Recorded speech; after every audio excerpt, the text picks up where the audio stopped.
So you want to own an office building, not rent an office, not lease a floor, own the entire building. Glass walls, marble lobby, private elevators, corporate tenants, a skyline address. Every month, hundreds of businesses wire rent directly into your bank account. On paper, it sounds like one of the safest investments on earth. Here is the first number that should stop you before you go any further. Since 2022, more than $1 trillion worth of commercial office buildings in the United States have lost value. Not because they burned down, not because the buildings became old, not because cities disappeared. They simply became worth less.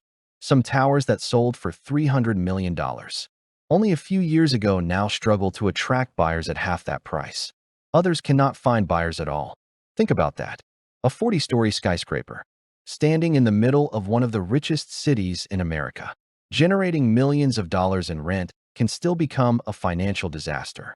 That gap between what the building looks like and what it is actually worth is the entire story of this business. Understand that gap, and you will understand commercial real estate. Miss it, and you could lose hundreds of millions of dollars. Owning one of the most recognizable buildings in your city. Let us start with why anyone builds office towers in the first place. Because despite everything you have heard about remote work, office real estate is still one of the largest asset classes on earth. Globally, commercial office buildings represent trillions of dollars in real estate value.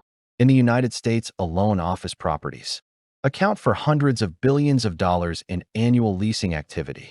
Every morning, millions of people still walk through revolving glass doors, ride elevators, sit inside conference rooms, and generate economic activity that keeps entire downtown districts alive.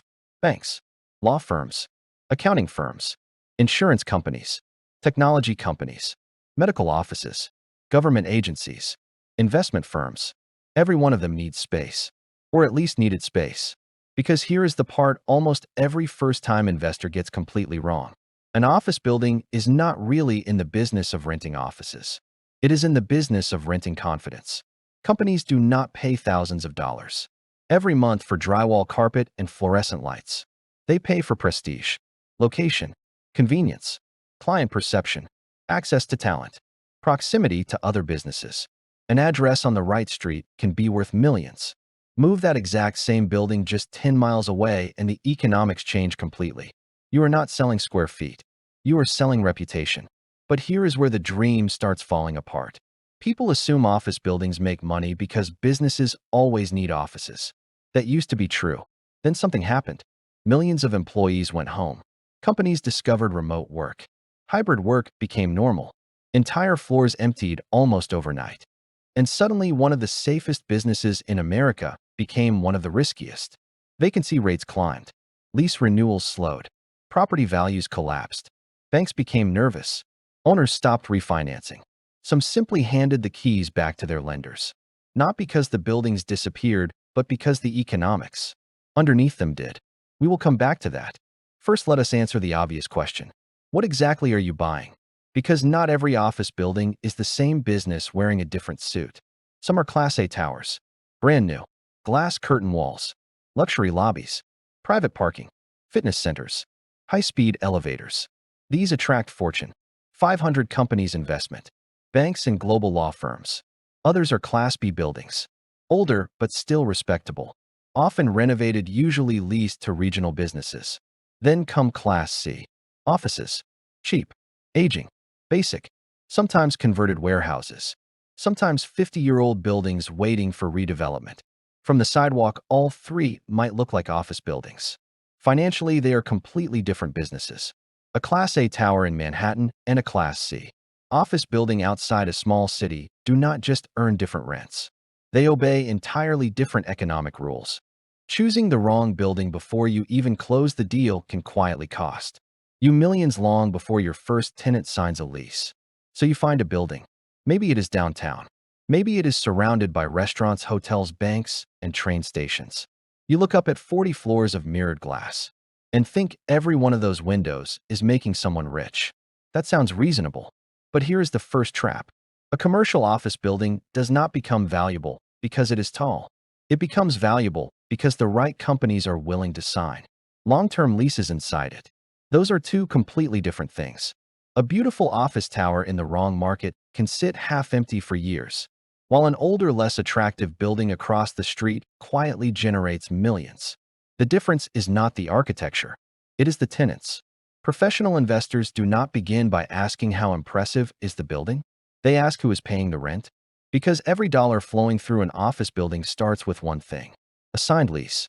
And the quality of those leases will determine whether your skyscraper becomes a billion-dollar asset or a billion-dollar mistake.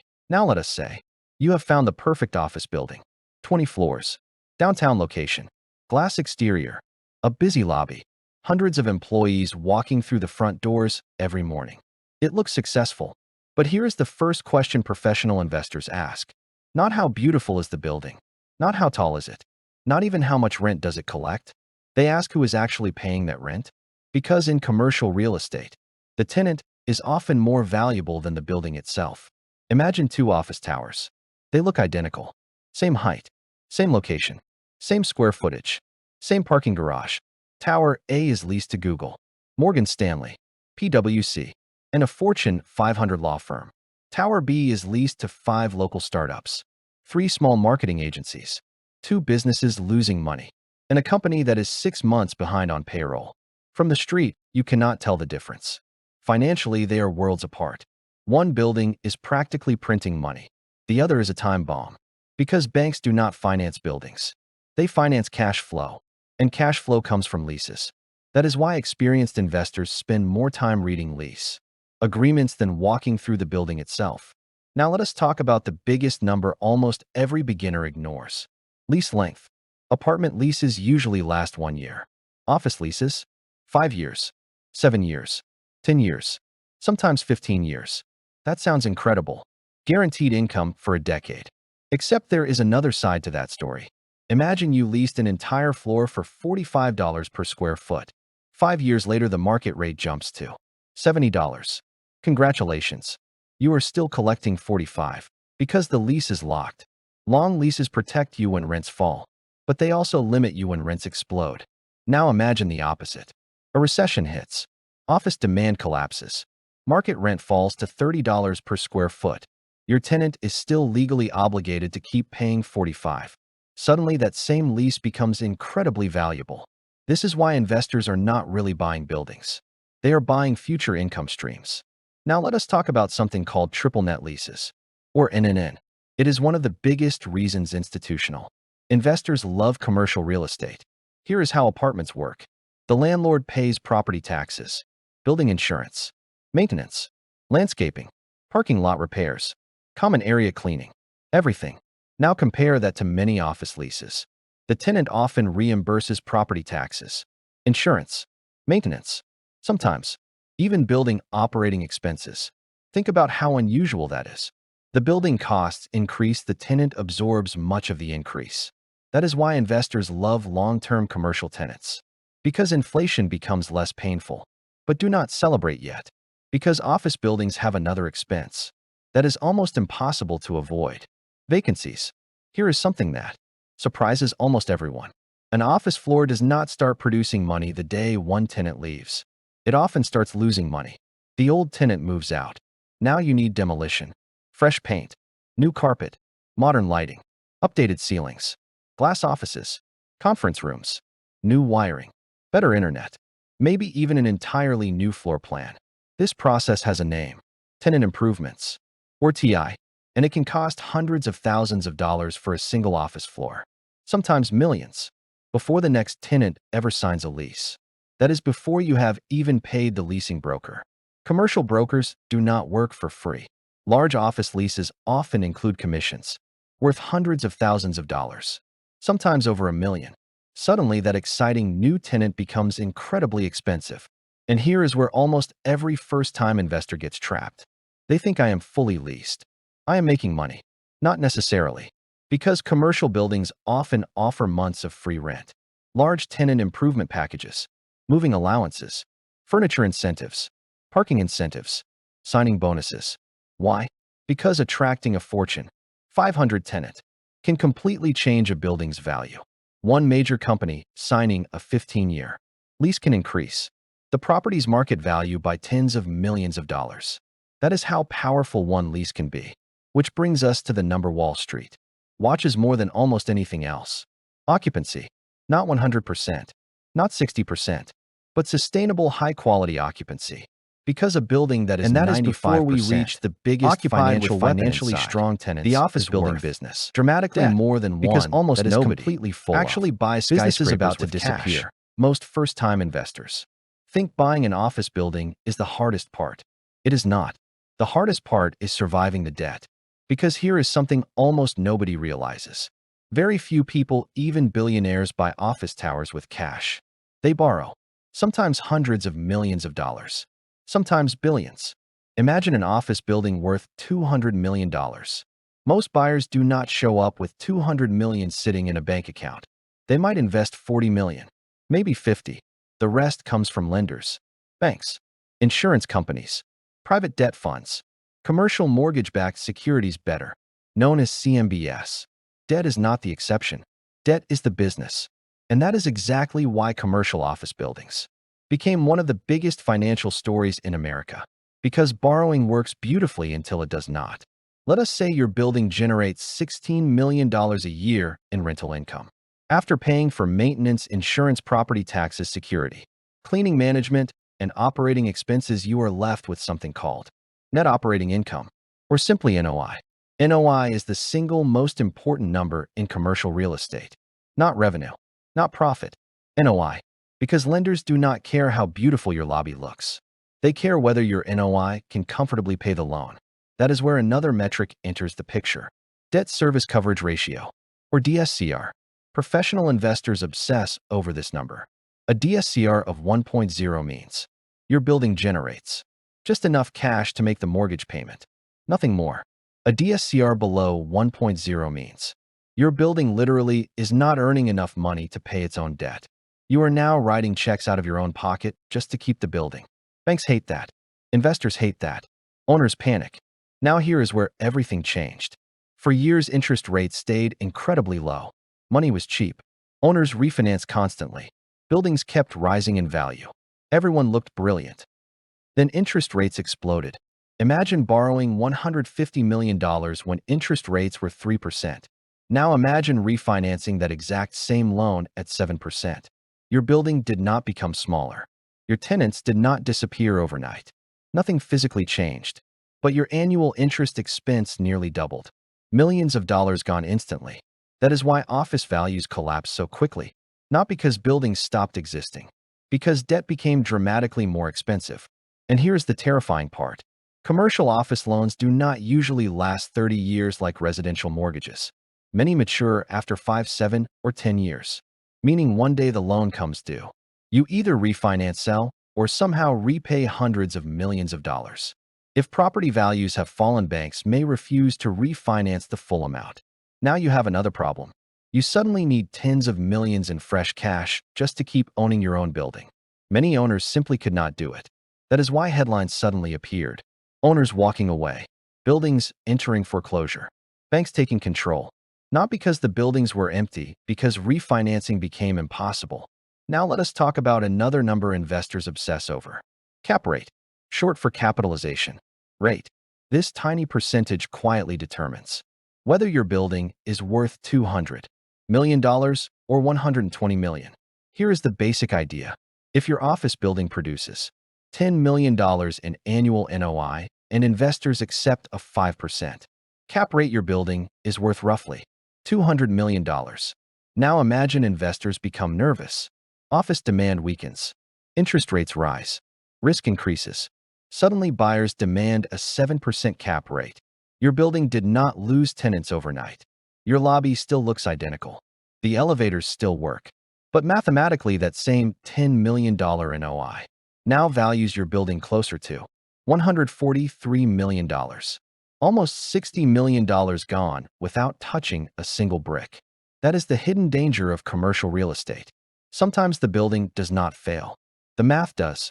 Which brings us to another expense beginners almost never budget correctly. Leasing. Because keeping tenants can become just as expensive as finding them. And that is where the office business becomes far more complicated than simply collecting rent every month. Most first-time investors think an office Building makes money the same way an apartment building does. Find tenants. Collect rent. Repeat. Simple. Except, that is not what separates the owners getting richer every year from the ones quietly handing their buildings back to the bank. Because unlike apartments, an office building does not rent bedrooms. It rents productivity. Every square foot has one job: helping another business make money. The moment that business stops growing or stops needing that much space, your revenue starts shrinking too. That is why experienced office investors do not just monitor occupancy. They monitor their tenants' businesses. Because if your largest tenant is struggling, your building is already in trouble. Now imagine this. A law firm rents 3 entire floors. They are paying nearly $4 million a year in rent. Everything looks perfect. Then artificial intelligence allows them to automate work. Half the staff disappears. At renewal, they do not need 3 floors anymore. They need 1. You did not lose the tenant. You lost 2/3 of your income. That is how office buildings usually decline. Not through dramatic bankruptcies, through smaller lease renewals. Now let us talk about the expense almost nobody budgets correctly. Leasing commissions. Every time a large tenant signs, commercial brokers get paid. Not hundreds of dollars, sometimes hundreds of thousands.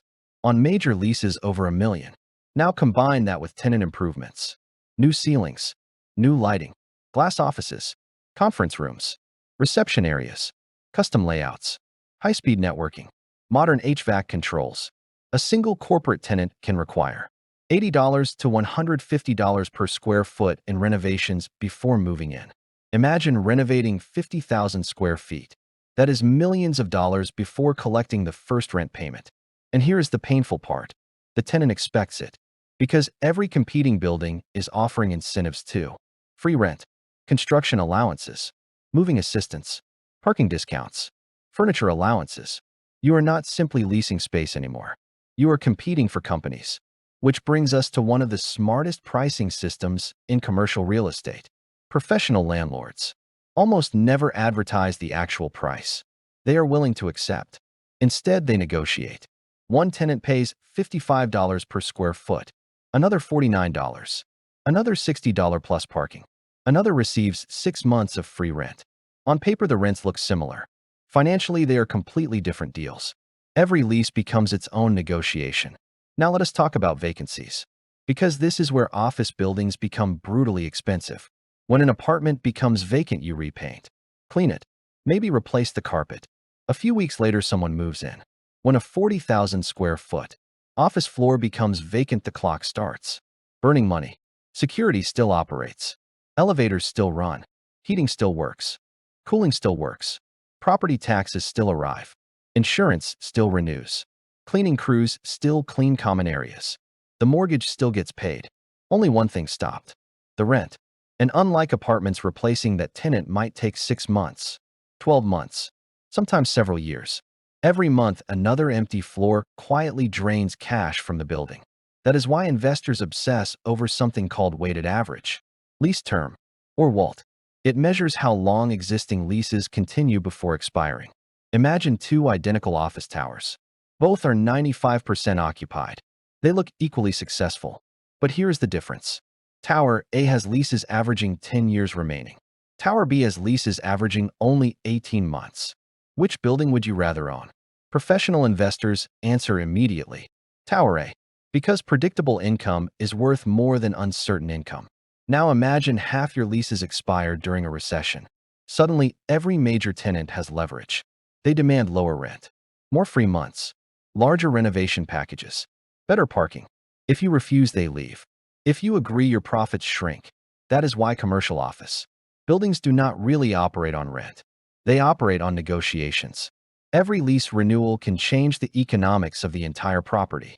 And that is before we even reach the biggest expense almost nobody sees coming: keeping an office building alive. Because owning a skyscraper is not just owning real estate. It is operating a vertical city. So can owning an office building actually make you rich? Yes, but probably not for the reason you think.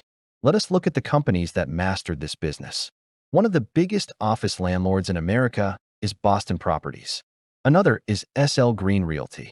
Together, they own some of the most valuable office towers in cities like New York, Boston, Washington, D.C., and San Francisco. Did they become giants because they built prettier skyscrapers? No.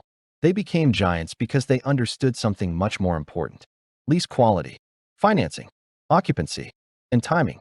Every successful office tower generates predictable rental income. That income supports refinancing. Refinancing funds another acquisition, then another, then another. Eventually, they are no longer managing office buildings. They are managing billions of dollars worth of cash flow. But not everyone wins. Let us talk about one of the most expensive commercial real estate mistakes in modern history. Case study number 1. WeWork. For years, WeWork looked unstoppable. The company signed long-term leases on premium office buildings, then rented those offices back out month by month. The idea sounded brilliant. Long-term obligations, short-term income. Except that structure only works when every desk stays occupied. When demand slowed, customers could leave almost immediately. WeWork could not. It was still locked into billions of dollars worth of long-term lease payments. Revenue disappeared. Lease obligations did not. The company eventually filed for bankruptcy. The lesson was not that co-working spaces are bad. The lesson was much bigger. If your liabilities are longer than your income, time eventually becomes your enemy.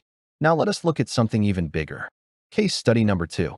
The office crash after remote work. When remote work exploded, millions of employees stopped commuting. Entire office floors emptied. Some companies renewed smaller spaces. Others gave back entire buildings. So how does anyone actually become wealthy owning office buildings? Not by building the tallest tower. Not by owning the most expensive address. And definitely not by charging the highest rent. The owners who consistently win understand one simple equation: long-term leases plus high-quality tenants, plus disciplined financing equals predictable cash flow. Everything else is secondary. Now let us run the numbers the same way an institutional investor would. Because seeing the two futures side by side is far more valuable than listening to another motivational speech.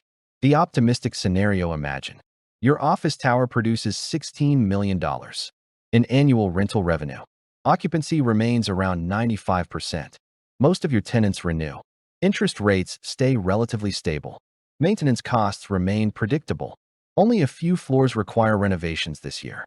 After operating expenses, debt payments, capital improvements, and reserves, your investment produces several $1 million in annual cash flow. The building slowly appreciates. Banks happily refinance your loan. Investors call you asking to buy the property. You do not sell. Instead, you use the building's growing equity to buy another office building. Then another. Then another. That is how billion-dollar office portfolios are actually built. Not overnight, but one refinance at a time. Now let us look at the realistic scenario. Interest rates jump. Your largest tenant announces layoffs. 2 major leases expire. Only one company renews. The other relocates. Vacancy suddenly climbs from 95% to 78%. Now you are offering free rent, tenant improvement packages, moving allowances, broker commissions, construction costs. Months pass. The empty floors generate nothing. Meanwhile, the elevators still run. The security guards still work. The air conditioning still cools every hallway. Property taxes still arrive. Insurance premiums still increase. And the bank still expects its payment every single month. Then refinancing arrives.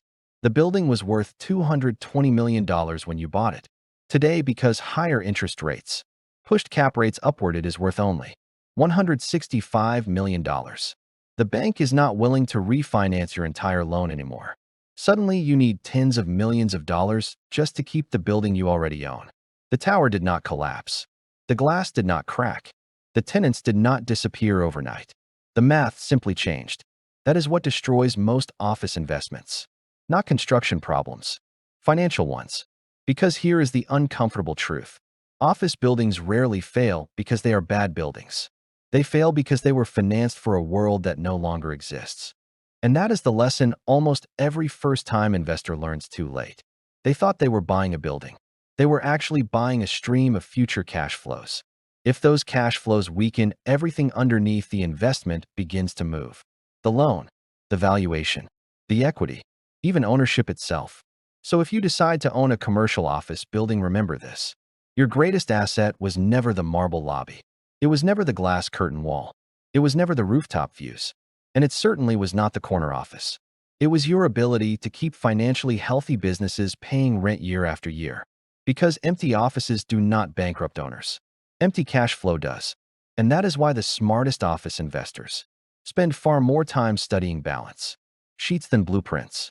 If this video changed the way you think about commercial office buildings, comment below with one business you want me to break down next by typing. So you want to own a underscore underscore underscore underscore underscore underscore.